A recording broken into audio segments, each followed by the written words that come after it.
Welcome to Podcana. This is episode number 5, podcast all about Disney's Lorcana, the news, the headlines, the strategies. My name is Matt Di Marco, a.k.a. Flake. I'm joined, as always, by Brendan Patrick. What's up, buddy?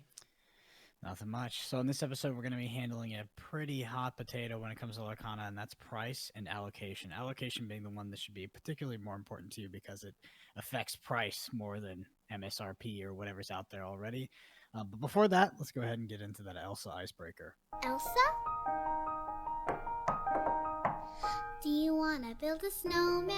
All right, so the Elsa Icebreaker this week is brought to us by the wonderful fan of the show, friend of the show, upgrade to friend of the show, Disney Lorcana Dad, at Lorcana Dad on Twitter, asking, what fairy tale has Disney not tackled that you want to see them make a film about?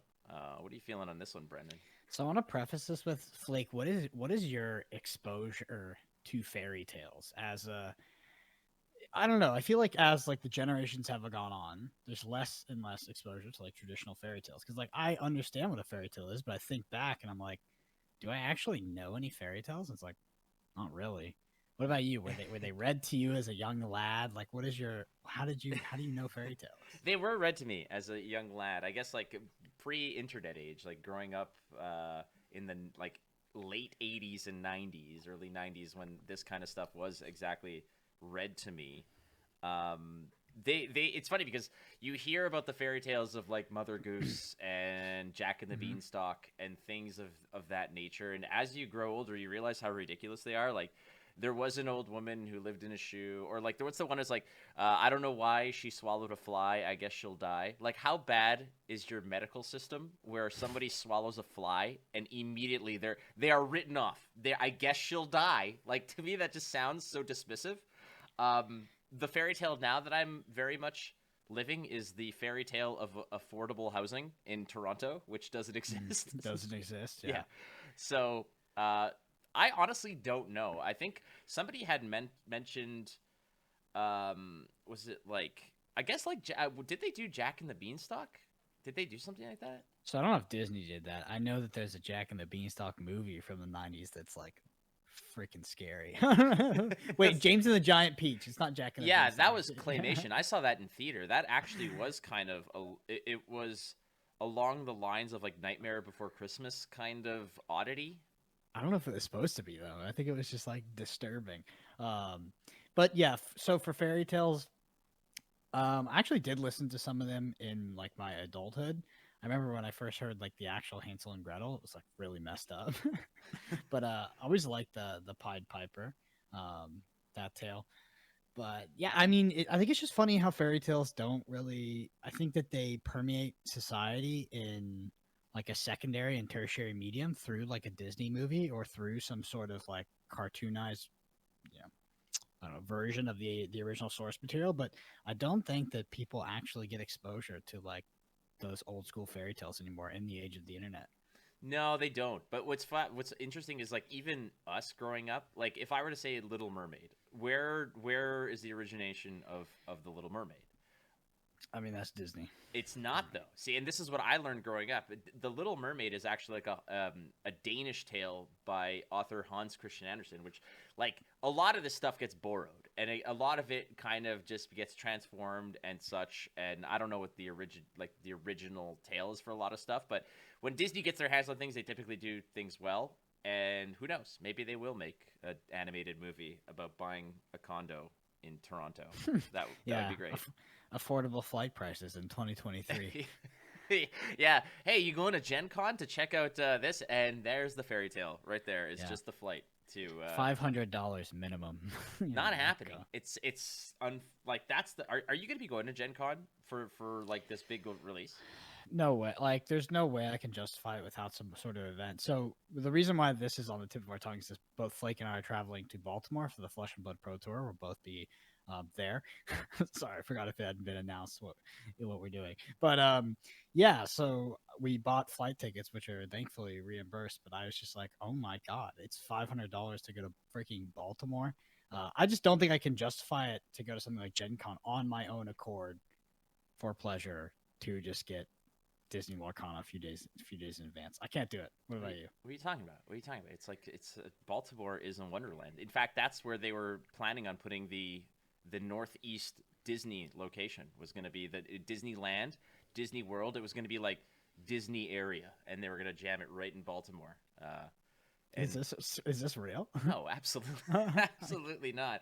Yeah. So in terms of an actual fairy tale, I think the information, frankly, about fairy tales in general, I think, like you said, I think it's a pretty astute observation that I think as generations are gonna grow up and whatnot, they're gonna forget like the old storybooks of like some old lady who lived in a shoe and had like 47 kids. Like. Yeah, I mean, I don't think kids can sit through a story of like Hansel and Gretel dropping breadcrumbs. I think they just want to see who can hold their hand on a car to get the Tesla the longest or something. They have that these days. I think today's version of Hansel and Gretel is like Chris Hansen to Catch a Predator. Like it's it's kind of the same thing. I don't know if that's a kid's show. No, that is definitely not a kid's show. So that is definitely not what I advise people to go take a look at. Ultimately, though, I will just say Hansel and Gretel, I think it would be an interesting take, but keep claymation out of it because, like you said, it is a terrifying ordeal. I got to go back and watch James the Giant Peach eventually. I think that like it's probably a cinematic masterpiece. I just remember being deeply disturbed as a child. That Coraline, I think Coraline was another one of those types of movies, which was, again, very dark, but maybe I don't have the kind of artistic prowess to truly appreciate those kinds of things. So yeah, weird time the 90s was. James the Giant Peach, Beetlejuice, and there's Beetlejuice. All right, there you go. That's our Elsa Icebreaker. Thank you so much, Lorcana Dad, for supplying that one. We've got new spoilers, as well as some MSRP stuff. So let's dig into the headlines there, my friend. What do we got? Yeah, so headlines here. We've got 2 new cards. The first one, we got Tigger here. I think that one thing that I want to point out about Lorcana cards is that the art is like it's very good, but it's also very similar. Like I'm surprised that the cards look so congruent across like everything we've seen. They honestly look like they're all from the same artist, which I think I've verified that they're actually not. But yeah, we have Tigger. Tigger is a Storyborn tiger in red, so I think that's ruby, 4/4 and cost 6 with the special symbol around it. It says evasive, only characters with evasive can challenge this character. This is just definitely expanding on the already sort of defined archetype in Ruby. And correct me if I'm wrong about Ruby. I kind of forget these sometimes, but we'll call it red for now, of having evasion. So I don't think Tigger's too, I don't know, not groundbreaking, right? It's more of a vanilla creature, but interesting to see sort of the stat breakdown of, a 6 cost card being a 4/4 body. So the interesting part about this that I don't recall precisely who did this. If it was you who tweeted this out, please let us know in the comments of this video here. But somebody mentioned how Disney Lorcana has been beating the drum about spring. Spring rolls around, and rather than actually give us something, they give us Tigger, who has like a spring in his tail. So I thought it was like an ultimate troll job. So congratulations, Disney Lorcana, you got us. That was pretty funny. But we're all still begging for the rules. Like, we are dying for the rules. But this card itself, Evasion, is going to be interesting because to me, it's like a stealth mechanic. When it says cannot, like, the sort of the tooltip for that particular mechanic is evasive characters can only be challenged by other evasive characters. So what does this mean? It means that Tigger can't be challenged by your opponent's characters unless they have evasive. This is, again, part of what I would suspect is more of an aggressive build in terms of just not of having your creatures, your characters or whatever living on the board and being very difficult to remove. So whenever I've seen that in previous card games, sticky minions have always been associated with aggression, have always been associated with, sacrificing, at least in other games, your life total to continuously pound your opponent's face, as it were. And I think that this is kind of where it is. I'm not sure what other characters had evasive. What other colors or characters had evasive? So off the dome, I think it was Mickey Mouse had evasive, and I can't remember past that.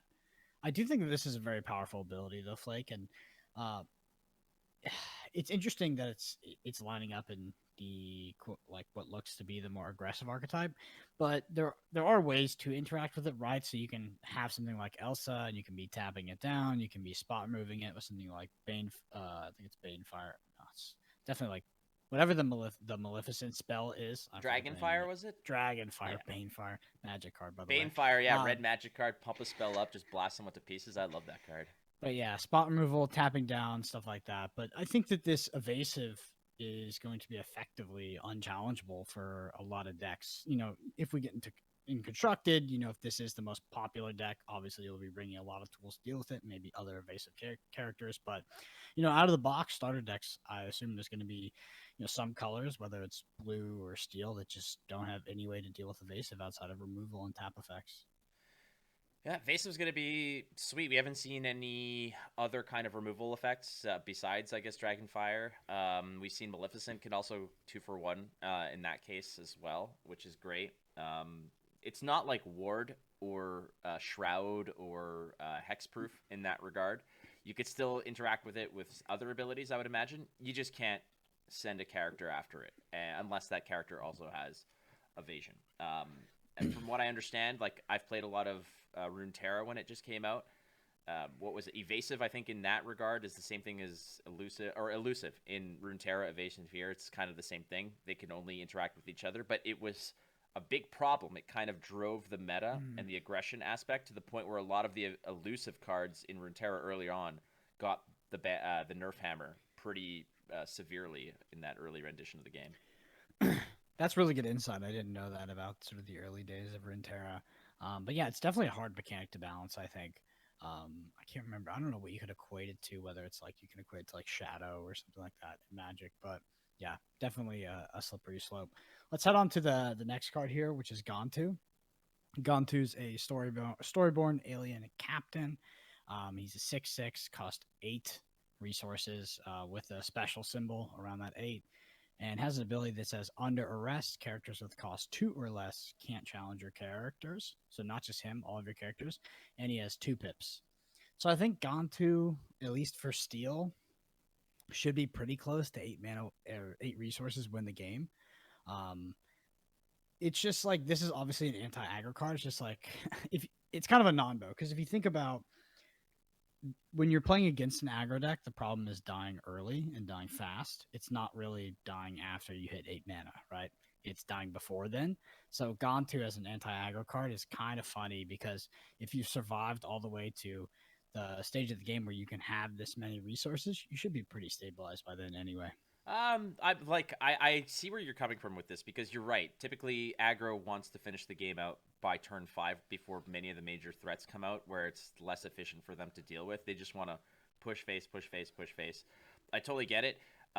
In every card game I've played where I've never enjoyed playing aggro, I found it kind of lackluster in that regard. I've always been the control player, and aggro to me has always been a challenge, mainly because you have to turn the corner. We've played so many card games in our lives during the Prism Starvo Chain meta. Like oftentimes Prism, which was a very much a control, would usually take a beating, but once you got to turn 5, 6, 7, you turn a corner and things kind of change. And I feel like this is what this is.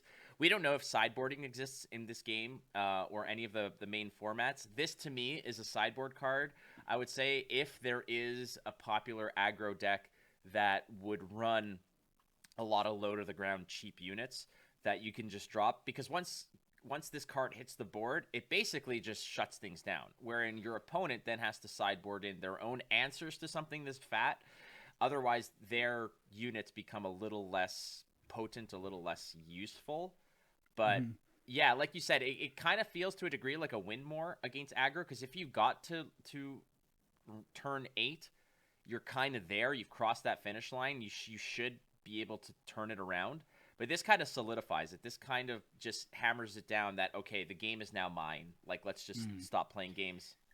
Yeah, I think at the very least, like for us, this gives us more information on color identity, right? So steel sort of expanding into this more controlling, more defensive kind of deck, and red, obviously aggro, it seems, or at least has a sort of evasion across multiple characters. The one thing we also don't know, it's really important when it comes to Gontu, is we don't know what function 2 or less cost characters will have in the late game, right?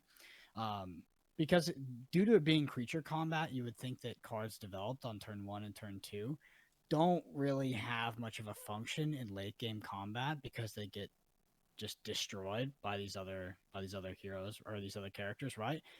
That that dynamic could be flipped based off of like the pip win condition, right? Where you're sort of the cards you develop early in the game, the 1, 2, 3 drops, even on turn 6, 7, 8, are still performing some sort of auxiliary function, outside of just combat.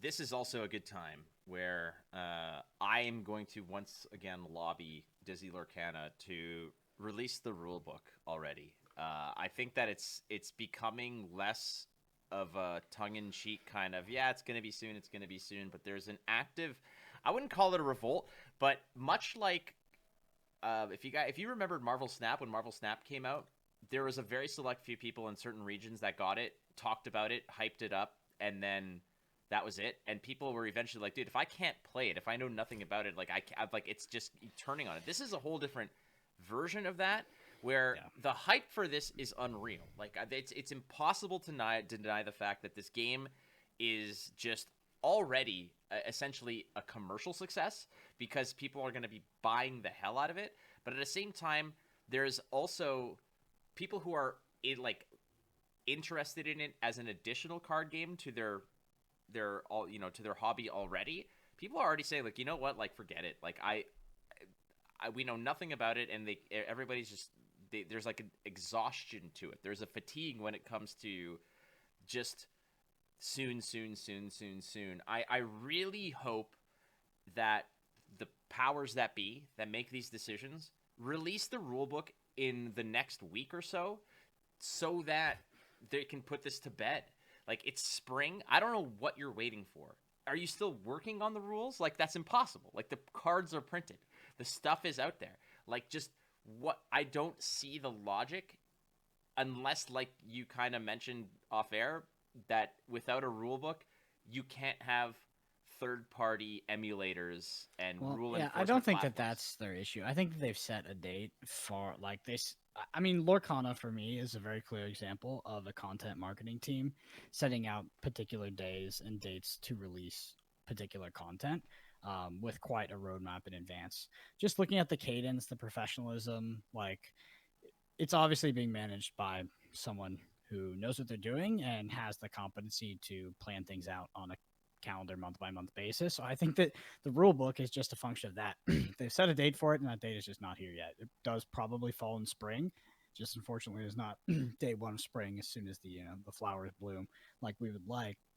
Nevertheless, hype fatigue is definitely a thing. I think in card games, it's not that bad.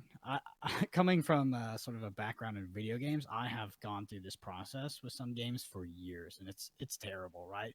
Waiting for these games to get hyped, you get more information. It's the classic, Blizzard soon trademark. But yeah, I mean, hopefully they do it really soon. Like, I know for me and you, it would help us out a lot with sort of content, understanding the game.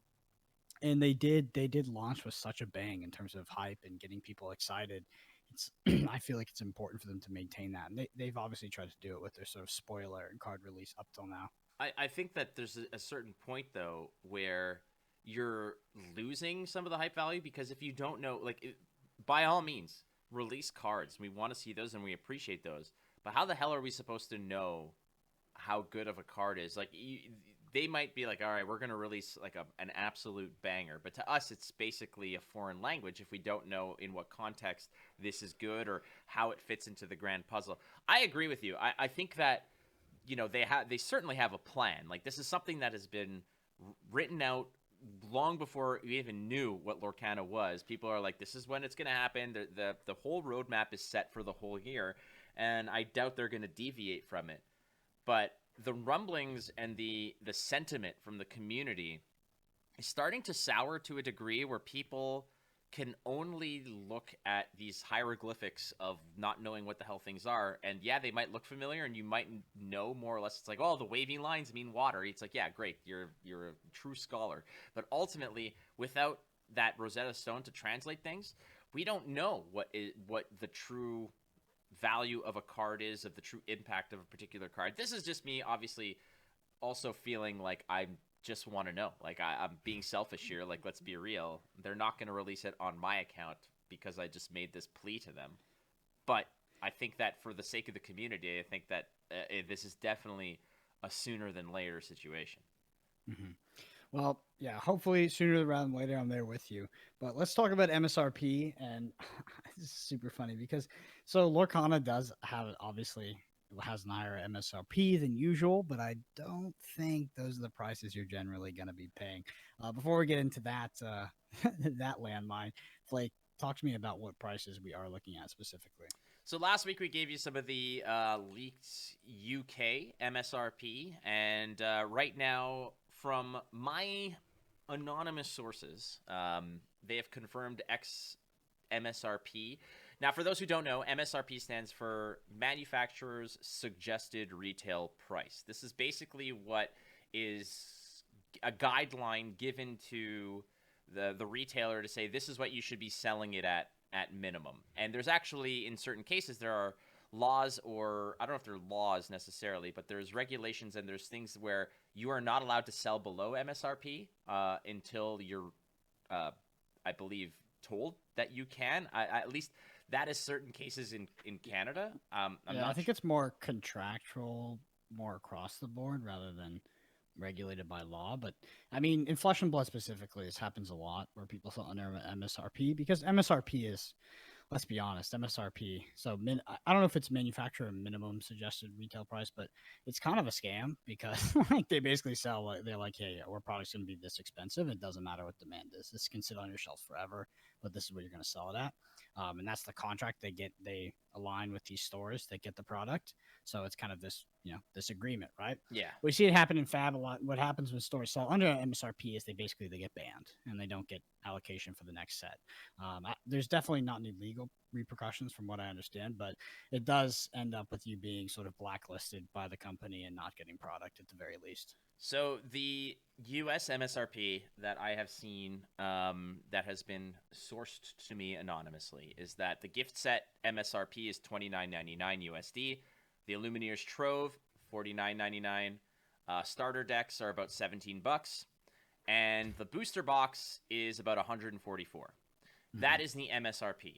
That is in US dollars. From what I've seen in Canada, all I don't know what the actual MSRP is in Canada, but I can tell you what some of the stores which have ventured a pre-order already, which is a brave thing to do. The pre-orders have been $154.99 Canadian for a box. That is a steal. An absolute steal if you can get it. And you can't because it's sold out. Booster packs about $7 Canadian. The gift set $45 Canadian. The starter deck's $20 Canadian, and the Illumineers Trove about $64. Now that is one place that has sold out.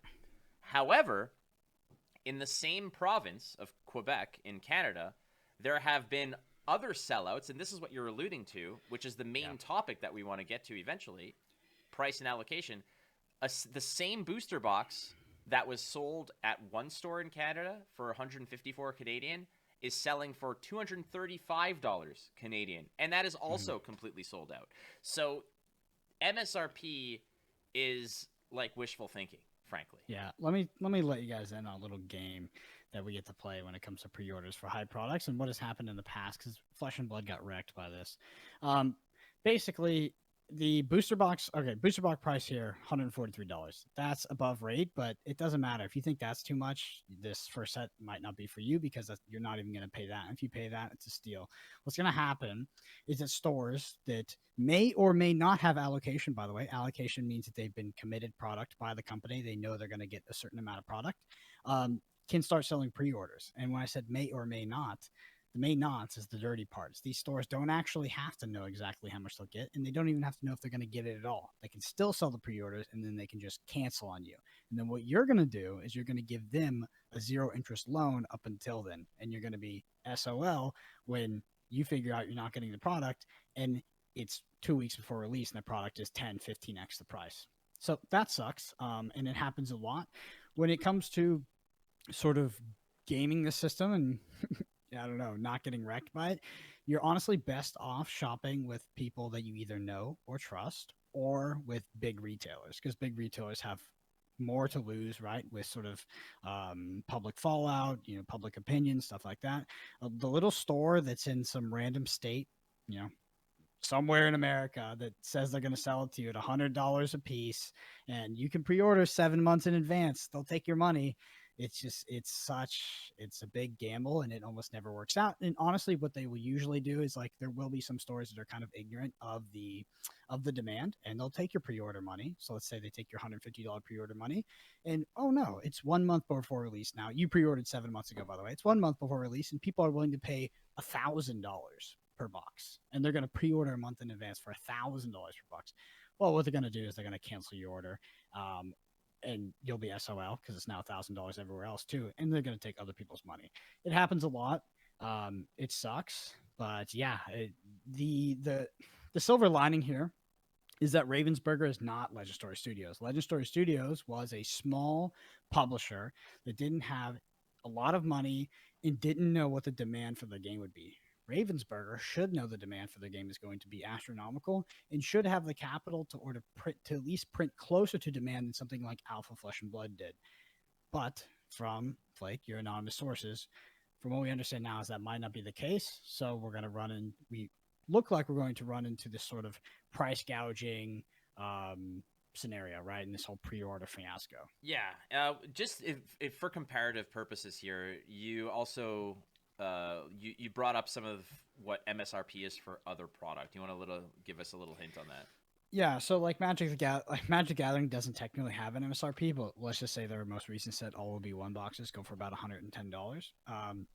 Flesh and Blood MSRP is $399 USD per booster pack, and then Pokemon is around 143 per booster bundle, 161 per booster bundle. Looks like it kind of comes out to like 450 per back, but maybe it's different pack distribution. I'm not super familiar with Pokemon. I mean, the sort of the takeaway from that is, like, Lorcana is more expensive than other games, even across MSRP. Yeah. Period. And like, for me, it's not great, right? But that's sort of, I feel like that's the story of the past, 1 to 2 years of our lives. Everything is just more expensive. Period. Doesn't really matter where you live. So, booster boxes from Lorcana being $143 MSRP, is that good? No. Is it a game breaker? Honestly, no, it's not. But again, I genuinely don't think you're going to pay that price. And I think if you do, it's a steal. I think you're going to end up paying hundreds of dollars, unless they get the printing right. And everything that we've heard so far is that it might not be the case. This is the biggest issue that comes to a new game, an alpha set, anything like that. Like, One Piece had this issue. Flesh and Blood had it terribly. It's just like, these things, they don't exist on MSRPs. They exist on secondary market prices, and there's people there that are not buying the game to play it, and they're trying to make money, and they will pay. I mean, they'll pay any amount of money, right? Because the only thing that matters to them is that what they pay is less than what they sell it for, right? So there's always an attractive part to this where, like you mentioned, people might not just be buying it to play it or collect it. They're buying it purely for resale value. And think of it this way. Like, nobody knows what's going to be a hit for the most part, but I think a lot of people are just basically saying that this is a sure thing.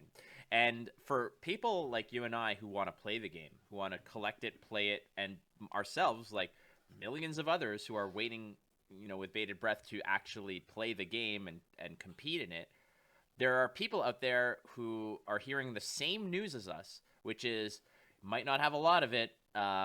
Prices are going to be through the roof. It's going to be heavily allocated. So for us, we're like, well, crap, we're not going to be able to get as much as we want. It won't be as readily available. We're going to probably have to pull some favors with people that we know to sort of put a box aside for us or whatnot. But for the same people like us who are worried about this, there are going to be scalpers out there who are hearing this and it's music to their ears because they might have those connections because they buy in bulk or whatever, and they might be buying a case at MSRP and flipping it for, and this is not an exaggeration, friends, probably about 2 to 3 times MSRP minimum.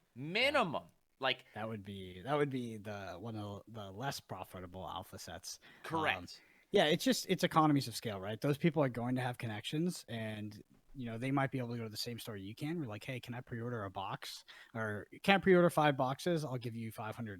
Let's say that they were going to take that. This store can get, hey, can I pre-order some boxes? I'll give you $50,000 and I'll buy your whole entire allocation. It's a no-brainer from the business side where you're like, okay, I'm going to go with the larger lump sum because it's much safer and it's easier, and et cetera, et cetera. So like these people generally will have connections, they will buy in bulk, and that's sort of just how the industry works. And there's one way to fix this, a really easy way, is that the publisher will print to this suspected demand. I genuinely, from the very second I saw this game, I thought there was zero hope of them printing to the actual demand, but I did believe that because they were Ravensburger, and this was a Disney partnership, that they would at least try to print close.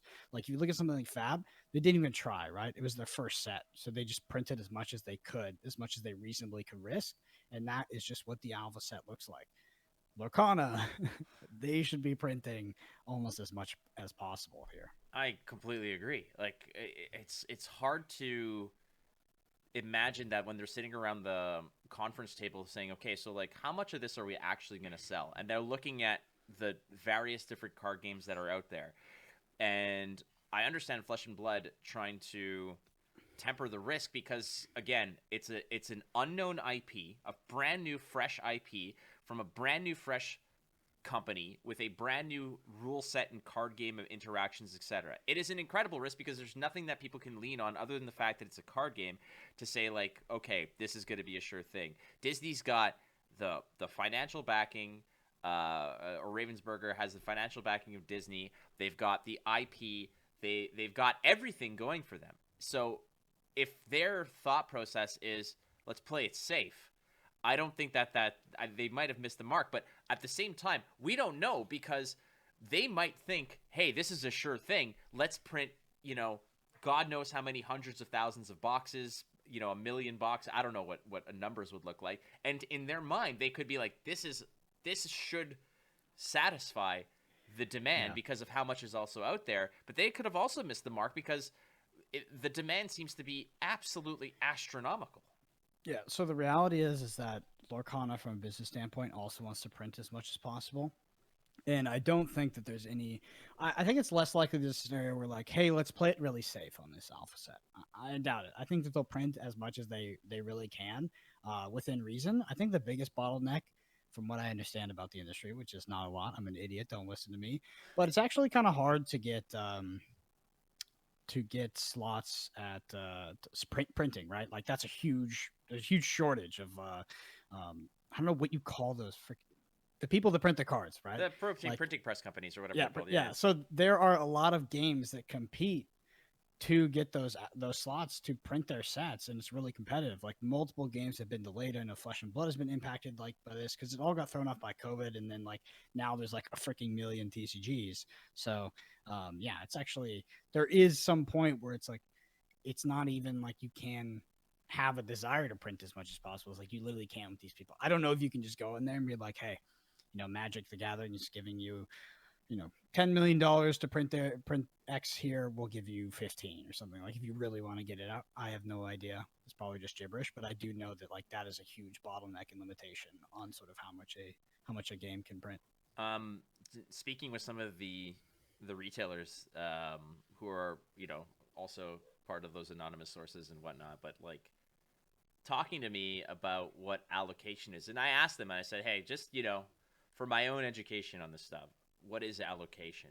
Can you just describe it to me, or like define it? And basically, for those who don't know, allocation is going to happen when you put your order in as a retailer. You could be a brick and mortar mom and pop shop. You put your order in with the distributor, say this is how much I need or I want to order. That distributor also goes above that and gets it directly from the company. And at the end of the day, they'll be like, "Hey, we've got a demand of X amount of boxes, be it 100,000 boxes. I want 100,000 boxes." The company then turns around to the distributor and says, "Well, we can give you 30,000." Now, here's where it gets greasy about this. That 30,000 is a 70% decrease of what you are. You're getting 30% of what your initial order was.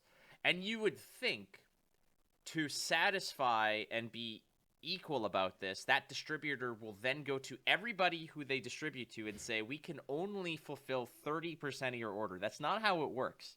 Nope. That is not how it works. And this is what needs to be discussed openly, is because there is a certain it then becomes a decision of the distributor of who gets what. So you've got the mom and pop shop who's like, "Hey, we only need 100 boxes. Our order was for 100 boxes." But then you've got these big box stores, like bigger ones, who might not care about the community. They just deal in volume and reputation, and they're like, "You know what? We asked for 1,000 boxes." So what the company's going to do is, that mom and pop shop that wanted 100 boxes, they're not going to get 30. They're going to get 10. Mm-hmm. And or the zero. big box it stores just is going makes to get the lion's share of this. And because at the same time, it becomes an issue of, like you mentioned, well, we deal in volume, and that can be greasy, because then those smaller stores oftentimes get the shaft. For sure. And that's just how it goes. So, like, the one thing that can happen, so from what I understand, the sources that you have, they are relatively smaller stores, right? They're not like your Walmarts or your Channel Fireballs, stuff like that. So Lorcana could have partnerships with big box retailers or big brand names in the e-commerce space, where they could be pushing a lot of allocation, right? Either, direct or through some sort of distributor. Therefore, there's maybe some more generous allocation going on that me and Flake don't know about, and that's very possible. Like Flesh and Blood did this with a set called Monarch, where they basically like signed a deal with the devil. I don't want to name what that company was, but they basically signed over like a ton of allocation to this one single online entity. That entity, took it, then sort of twisted it on the market, made the product look scarce, held a bunch of it back, and hiked prices, then dumped it all on the market. So it was very bad, trash. So it wouldn't surprise me though if Lorcana is doing direct deals with, like big box retailers, whether it's your WalMarts or your big online stores, things like Channel Fireball, TCG Player, stuff like that. You know what scares me though is, because they are going to be in Walmarts, they are going to be in Targets, they are going to be in those big brand stores, like the actual reputable retailer stores or whatnot. And these stores don't care about it. Whatever MSRP is, that's what the ticket price is. You know what you're going to see is, and trust me, because as somebody who's collected Star Wars figurines in my life, and Hot Wheels, I was a Hot Wheels collector when I was really young, and then that turned into Star Wars figurines. I came to learn when places like Toys R Us, when places like Target, Walmart, when they would get their shipments of new toys, and when the new toy restock day was, which was oftentimes it was like a Tuesday or a Thursday. So I was like, I'm going to get ahead of the curve here. And I would go, if the store opened at 9, I would be there at 9. And then the funny part about that was, when I was there at 9, there was a lineup of about 20 other dudes that were waiting in line to go and just tear the place apart and get whatever was of value. So I already can see what this is going to turn into, which is the people who, like you, like me, who want to play the game, whatever, or like the casual collector who might be passing through a Walmart or a Target, are not going to see them, because, again, the secondary market is going to annihilate this game. Yeah, and like, honestly, so to the people, so that's definitely going to happen, by the way. So if it exceeds MSRP, there's going to be scalpers in things like Walmart. Honestly, fair game to those ones, because those are not like your institutional scalpers, like your CFBs that are going to really screw over a lot of people. That's like some kid who's like some kid or young adult who's trying to make a buck. Fair game. They're not. It's a small disruption, right, to more like massive market manipulation by some of the bigger online companies, but it's going to be tough to get product, and it's going to be tough to get product cheap, and you're going to need a strategy for sure. And Flake, I know you're going to talk a little bit more about what pitfalls to watch out for. I know we talked about it a little bit already, but for what me and Flake are going to do, because me and Flake have been in the content sector of card games for a while, we do potentially, hopefully, we're going to know people. We're going to know people that own stores, and we're going to go direct to them. That's basically the only, like, we're gonna use that to try to get our product. I'm gonna tell you right now, we're not gonna be, pre-ordering 7 months in advance, waiting outside of Walmart, et cetera, et cetera. So I think if you're looking to get Lorcana at a reasonable price and you want product on day one, you just start looking for stores and the people that you can trust to buy from. Yeah. So part of this episode as well is just to set the expectations of what it's going to look like. And I think that we've done a good job where it's going to be scarce.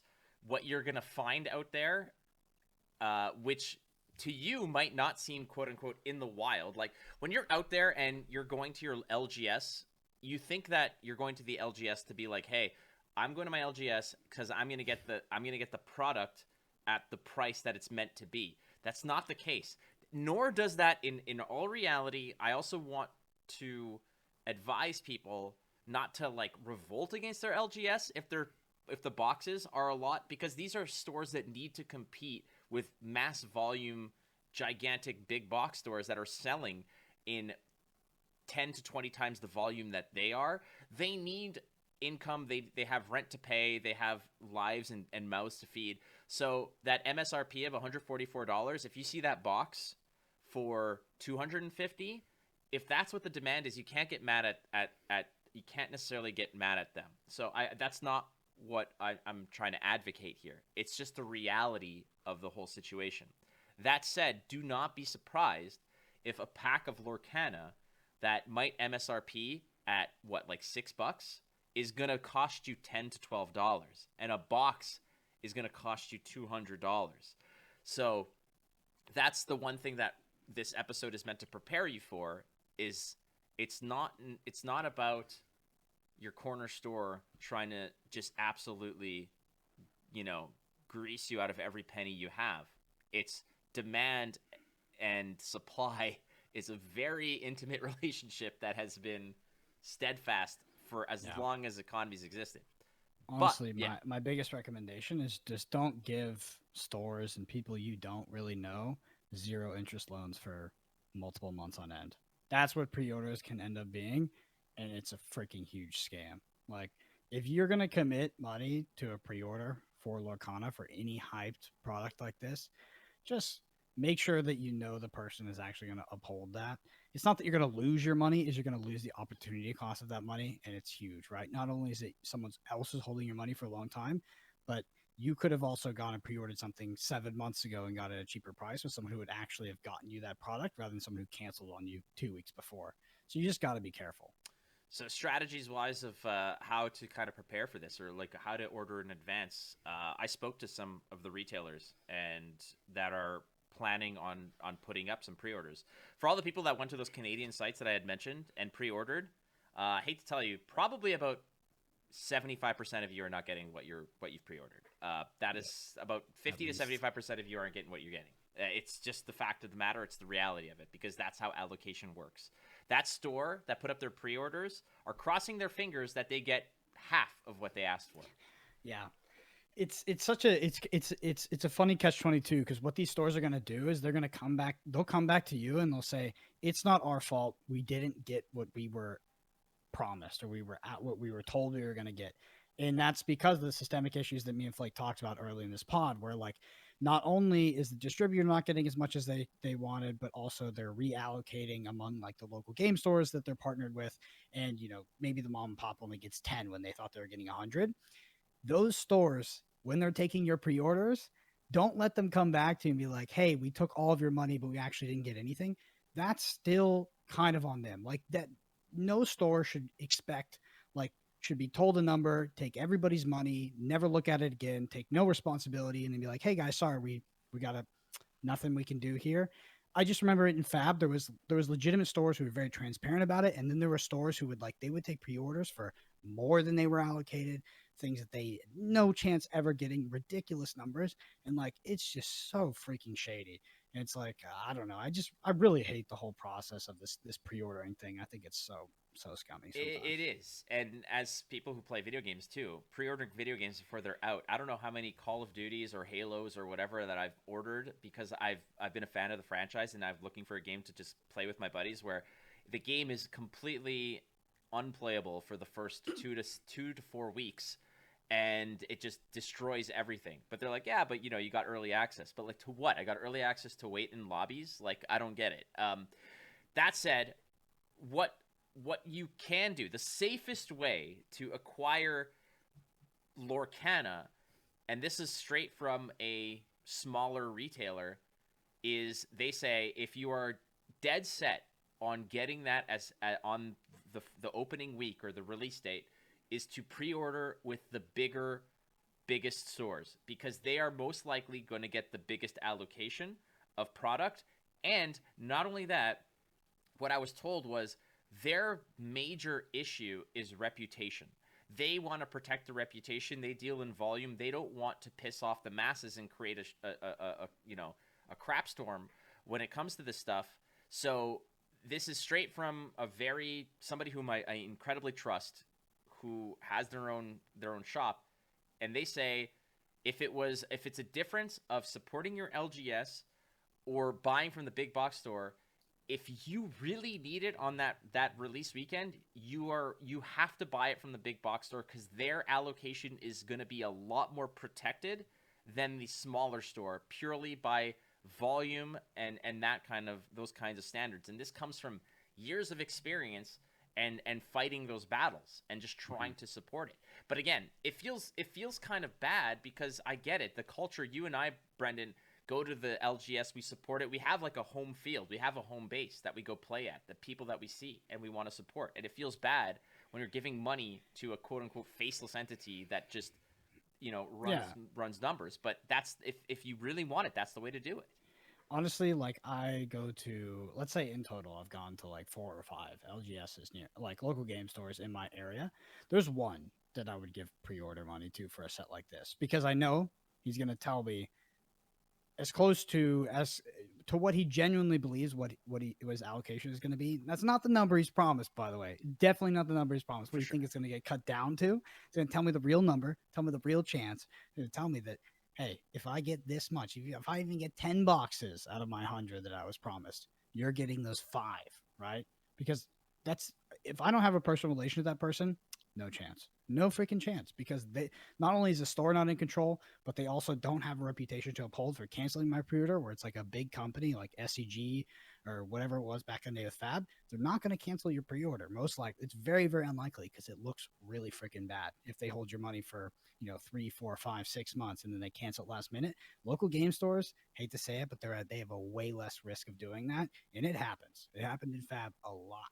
So yeah. For me, local game store, if I have a personal relationship. But do you know how this? Do you see how this sounds to the casual gamer when they listen to us talking about this? Where you and I, like you said, we've been in the industry for a while. We have made content in the industry, worked in the industry for a long time, not necessarily from the game design perspective, but from the periphery. We have connections. We have a network. We know people. We if we need something, we can get what we need. That is a very small group of people in the world that have access to that kind of accessibility that we have. Because the casual person who's listening to this and says, shit, I don't even know the name of the dude who runs the store that I go to, that I've been going to for 10 years. I can't even tell you, like, I can't even open a conversation with them to say, like, hey, you know me, I've been coming here for 10 years. Like, that's a difficult thing to reconcile. Or they've never been to a local game store, which is like very likely. Yeah. So honestly, and I think it's important for Flake to say that, because end of the day, because when I was first in Fab, I did not have an advantage, and I had pre-orders canceled on me. I lost my money. It was a whole fiasco. I didn't get what I wanted. Now, like, Flake and I do probably have a massive advantage. I don't know, but I'm assuming the people that I've been working with now for multiple years on end, or close friends with, like, they will have allocation. They'll know people have allocation. They can help me out. But yeah, if you're sort of, you're not coming from that, and like I said, it took years to build up, your best solution is to not go for the online small local game store in Canada who's like, hey, 6-month pre-release, $100. Like, It's a load of shit. It's not going to happen. Like, it's not going to happen because there's multiple reasons. One, they're not getting the product.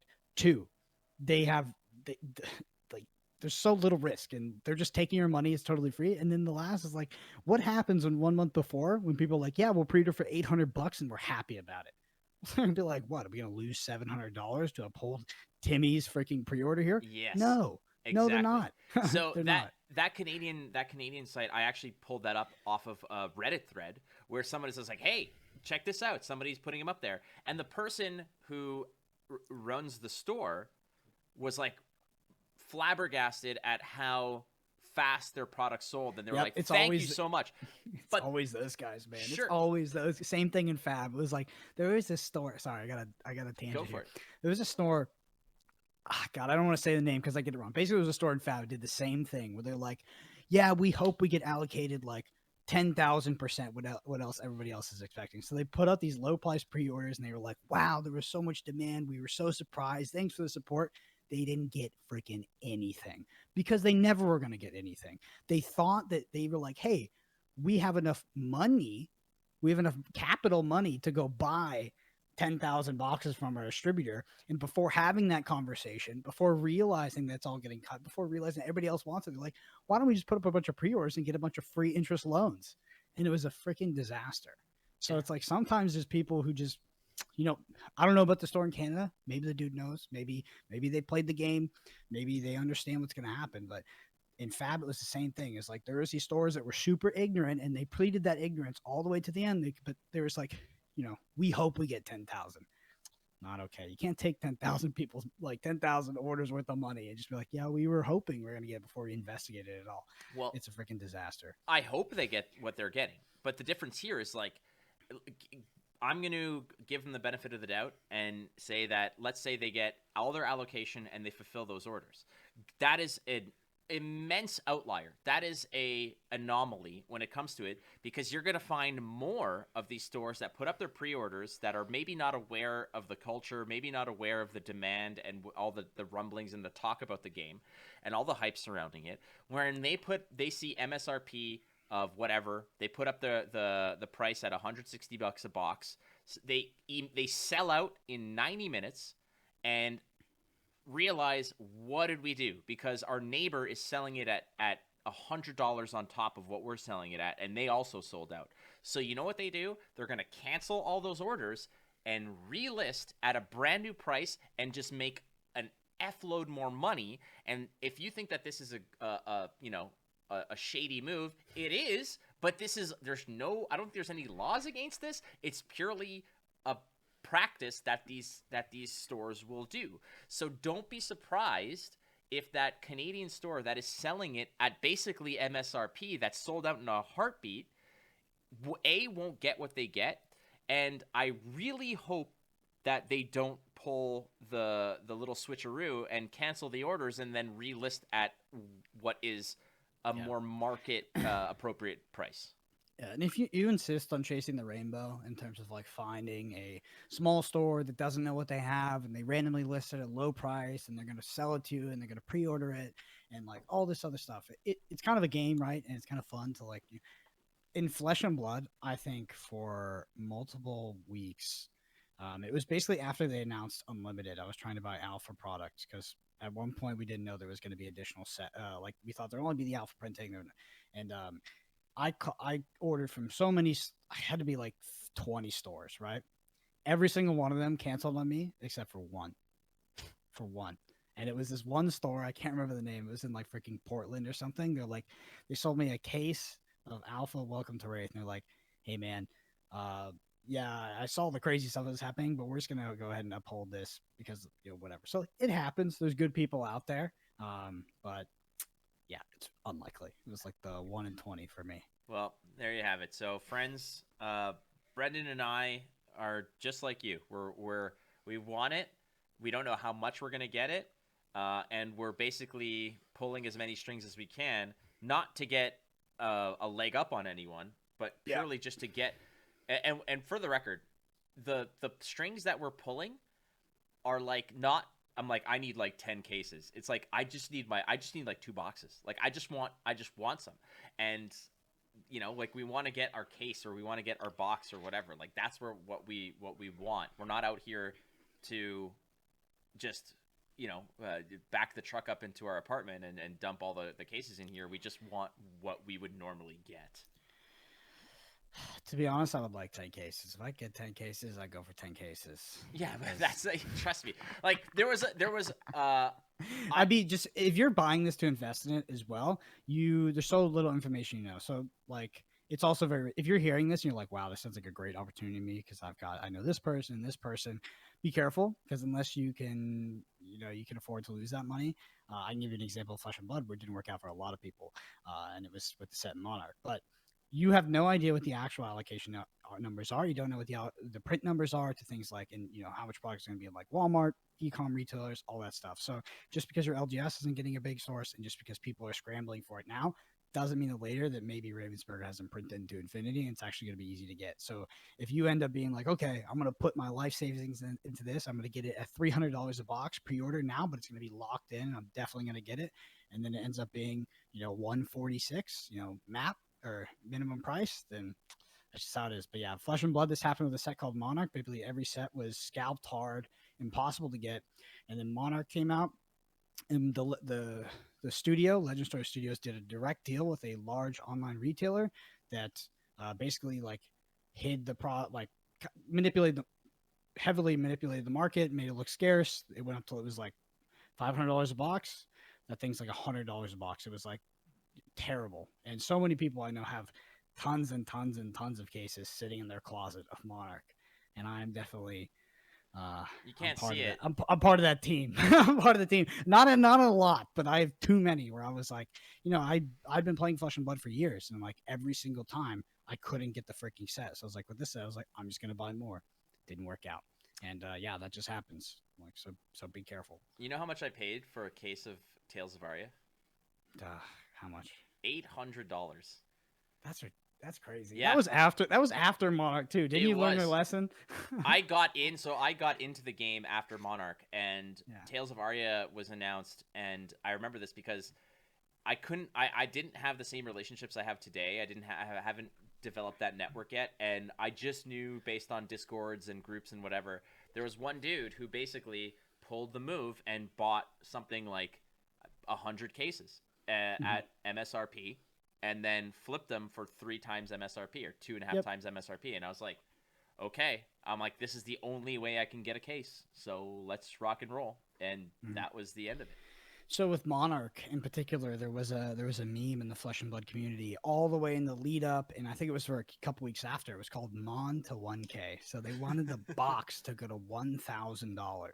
This box, I think, is around $100 ish now, and was probably below $100 at one point, because the product looked extremely scarce because there was a online retailer that had most of the product and was just actively manipulating the market. Like literally, it's a meme. It's still, if you go to the Flesh and Blood Discord, there's probably still a channel called Mon to 1K where people just go in there and talk about the joke of Flesh and Blood finance because everybody got wrecked. I've got Mon First Ed boxes right over there, sealed. Like you can't see them; they're off there, but like they're right there on the shelf. And I have a sealed case of Mon Unlimited. Yeah, Dust Till Dawn, baby, can't come soon enough. All right. It's a Lorcana podcast, but we kind of went off the rails. But MSRP, again, friends who are listening to this, please understand, MSRP is a dream. It is a best dream. Price. That's the best price. Yeah, if you can find anything within 10% of MSRP, you snap that off in a heartbeat. Because as we've seen, all the pre-orders now are already snowballing to 1.5x, 50% on top, 100% on top. So we're approaching that already, and we don't even know how the game is played. So just get ready, and that's basically it. That's our episode about pricing and MSRP. I'm sorry to all the people listening that just want to play card games and have fun and. Yeah. Unfortunately, this is a part of sometimes new games, hype sets. I don't think you have to participate, right? Like you don't have to be gaming the system, worrying about it. But it's just like be careful because there's going to be people out there that will take your money. And I'm not saying they're going to steal your money, but they will take it and they will hold it and then they're going to give it back and you're going to have no product and it's going to be 6 months down the line and you're like, what the heck? So just be careful. I would say the best thing you can do is like if you're a really casual gamer, you just want to play it for fun, just don't worry about it. Buy it when it's out. Buy it when there's product in hand. Don't buy promises of product if it's going to be scalped like this. The way that you refer to pre-orders is 0% interest loans. It was brilliant to me. I like that. Yeah. That's what they are. Yeah, I gave a lot of 0% interest loans.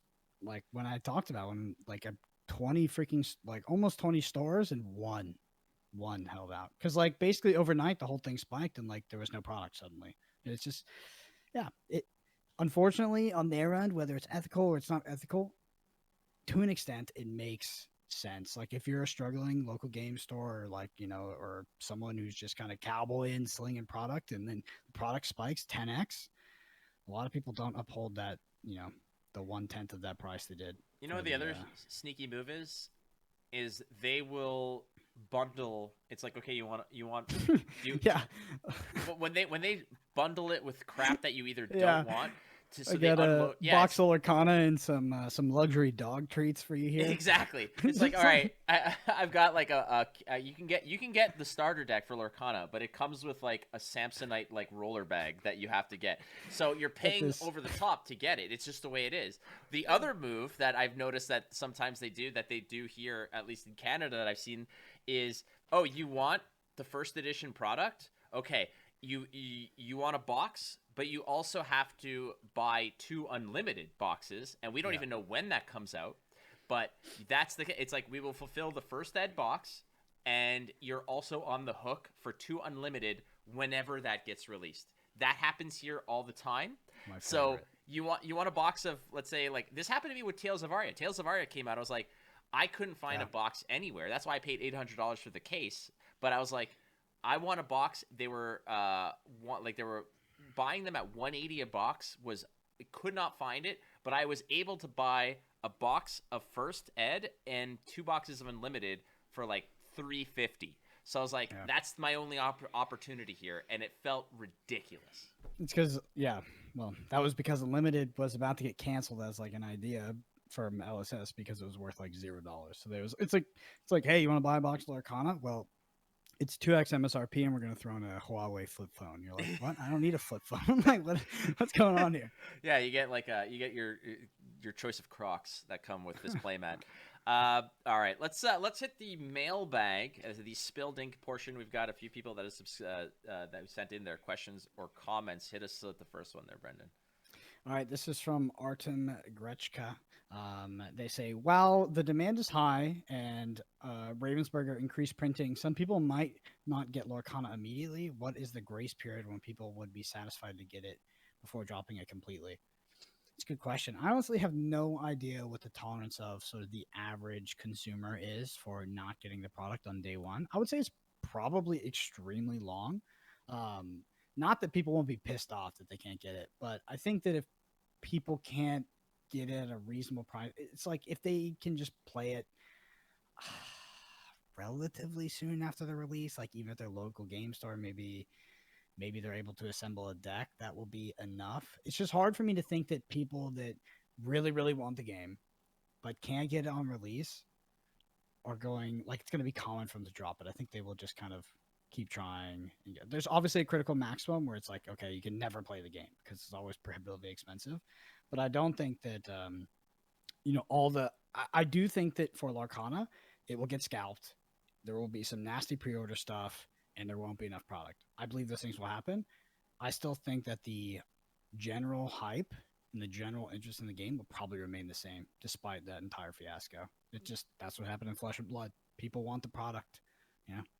The best parallel I can, at least most recent one is Marvel Snap. And Marvel Snap was rolled out in waves in different regions. I was not in the first wave of regions, but a lot of my American friends got it before me, and myself and other content creators, prominent ones in Canada, did not have access despite trying to really lobby for it.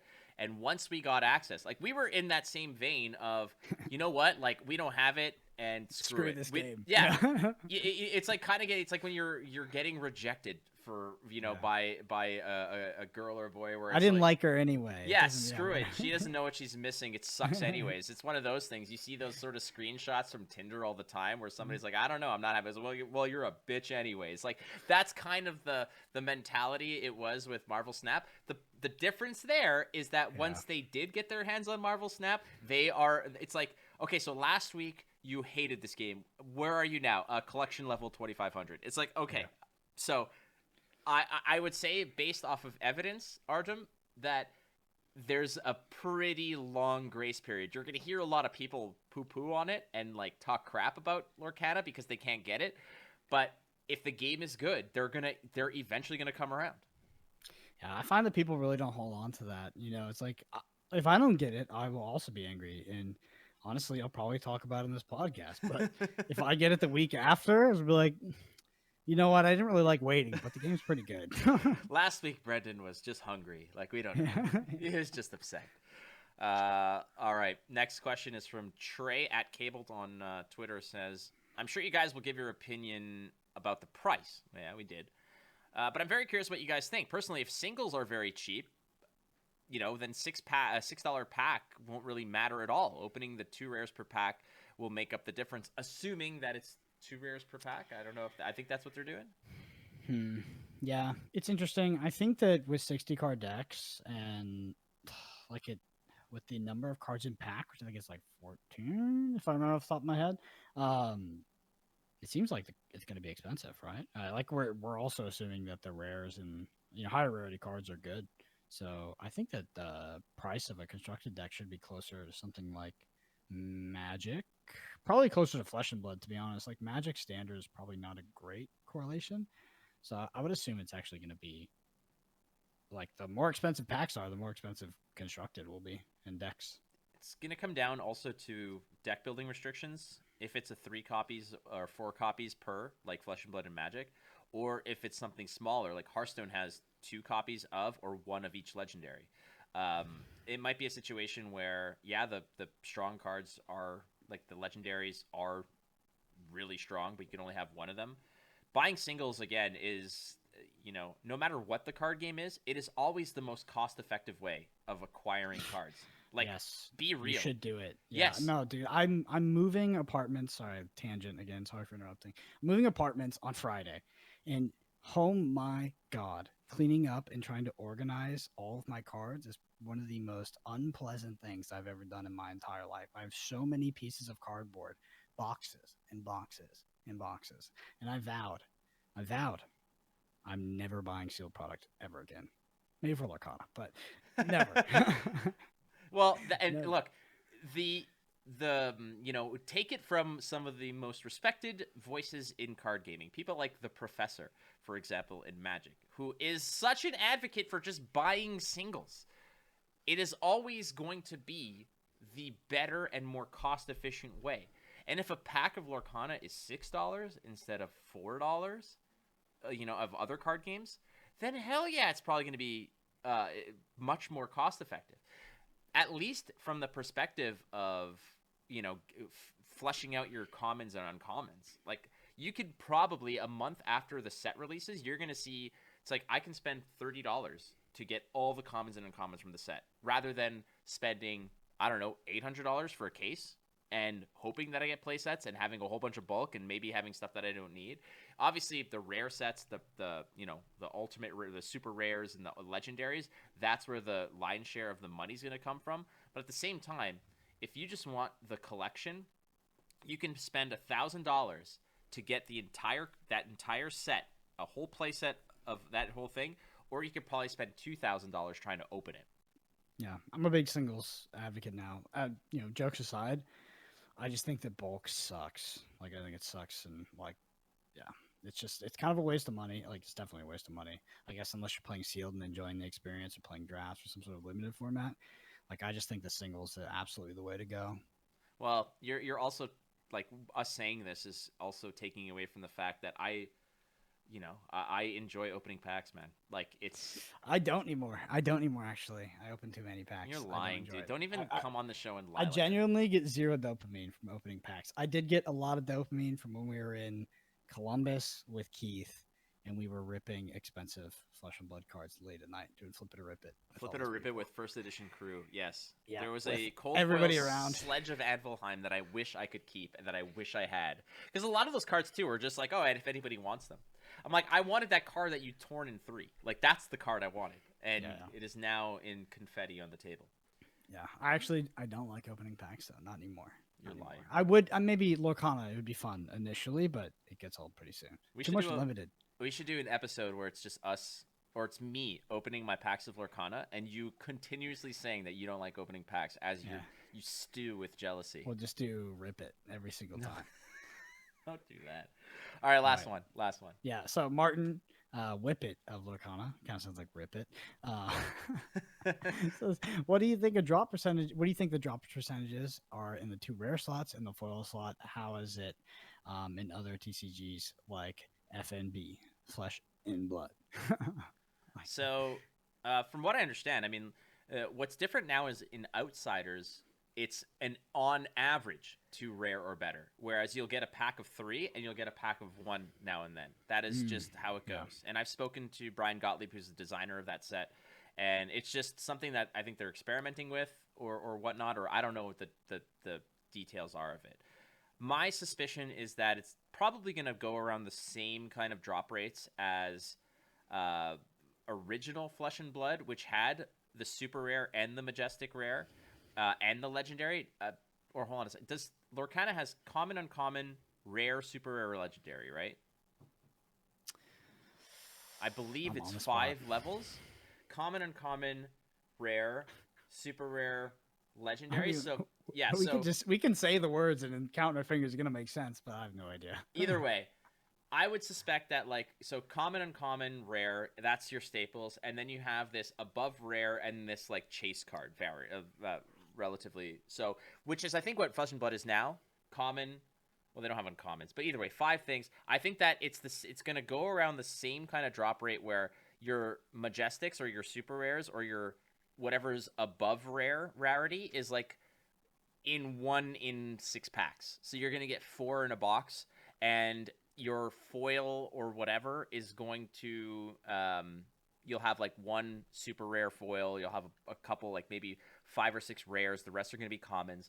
And my guess is that legendary hit is going to be 1 per box, and it's going to take the spot. They're all going to be foils, and it's going to take the spot of one of the foils in the pack. So I see it more. Do we think it's like a legend? I don't think legendary. I don't know. Like the fab rarity system is actually pretty unusual, like peculiar. I think like some other games have like ultra rares and like the variants, but fab in terms of like the fable and some legendary equipment, and they're printed in what I think is kind of weird ways because Lorcana is not built like that. I mean, if it has like some sort of alternate art, alternate foiling card, maybe, but I think in general, like a lot of Lorcana's rarer cards will be meant to be played in pairs because I don't think it's going to be singleton. I think it'll be 3 or 4 of a copy in a deck. So I think that they're going to be relatively common, right? Like there's going to be legendary, whatever you want to call it, like a rare, ultra rare, legendary, but I think they'll all be I don't know what you call it, openable enough that you can have 4 in a deck reasonably, because in Flesh and Blood you couldn't reasonably have 4 Heart of Fyendals, which is their fable card in your deck. You wouldn't have 4 Mask of Momentum, so there's 2 short printed. So I think it'll be they'll be rarer, but still openable and played in like a 4 of. And I do think that Lorcana will be 4 of a card in a deck because of 60 card decks, but it could be 3. One thing that I think, I don't know if I like it or not, but in sports cards, like when you're collecting sports cards, the way that they kind of like hyped up certain products, it's like you have autograph cards or jersey cards, right? And the buying a box, there was a printed on the box guarantee that each box contained 1 jersey card and 1 autograph card. It wasn't like every 20 some odd packs, and maybe in 1 box there's 2 and maybe in 1 box. It was it was per box there is this much. If they advertise that every box had like 1 legendary, the problem I find with that is like people who are going to a store to buy like 5 packs. You're gonna have those kinds of like investigative journal. Like, do you know who bought these? Like, what Yeah, was it open? for sure. What came out of this? Was there a In Flesh legendary and pull to Blood, this? Yeah. you can weigh the packs in Flesh and Blood. You couldn't Monarch because the cold foil would replace the foil. If that ever happens, then there's a distribution in weight. Happens in Yu-Gi-Oh a lot, from what I understand. But yeah, I mean, in Flesh and Blood, people already do it. We're like, oh, you sold 2 boxes of this case. Did they open the what they get? They get the legendary, they get a fable. Because if they got a fable, you're like, no, Yeah, not interested. I don't think that really applies because like I don't know, like that was back in like Welcome to Ray. The early sets of Flesh and Blood, they were a bit more mappable, where it's like a case will only really have 1 legendary.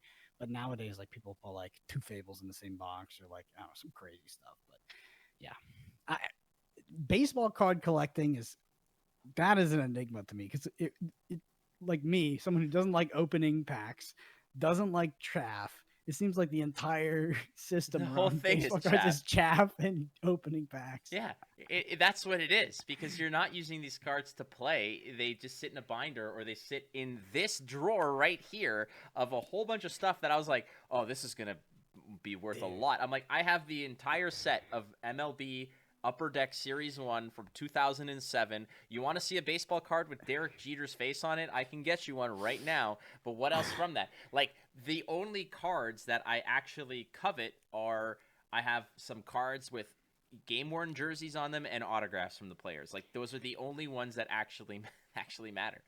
I want to meet the marketing team that came up with the freaking pipe dream they sold you with that draft chaff. Just like the back chaff that now sits in your desk. I don't know, it's wild. I'm going to show wild. you, dude, right now. You think I'm lying? Dude, right here. You see this? Baseball cards by the freaking ton. They're all here. That's a whole set right there. I don't even have to get out of my chair to show you that. Like, that's how much there is. But do I throw them out? No, because I'm mentally ill, apparently. Can't get rid of them. It just can't happen. Oh. All right. That was an episode. That was a pretty good chat we had. Yeah. I Some worry. heavy topics. TLDR is like, if you're a casual, buy product when it's in hand, and just buy it whenever it's available and whatever price makes sense for you. For everybody else, good luck, because it's a freaking fiasco. Mr. Doom and Gloom. But we do appreciate you guys sending in your questions and comments. If you've got any others, something that you like from the show, please leave it in the YouTube video. You could tweet at myself, at WatchFlake, and tweet at Brendan, APG. You can tweet at the podcast, at Podcana, on Twitter as well. Check us out wherever you get your stuff. And yeah, I think that we will eventually go to a weekly format, but there's really nothing worth digging into on a weekly basis. Yeah. It makes more sense when we get closer to release and we can talk about like general card gaming topics as well, like strategy and all that kind of stuff. Because first of all, we need rules, we need more cards, etc., etc. Because things like MSRP, while they're important, they're kind of outside of our wheelhouse in terms of like the things that me and Flake are usually interested in. It is just a part of the ecosystem that you're going to have to experience in order to get this product. But yeah, generally, like when it comes to Fab, I don't care about MSRP allocation, any of that stuff anymore. Yeah. All this to say, thank you very much for listening. And Disney Lorcana, release the rules, you cowards. All right. That's it for us. See you next time on Podcana.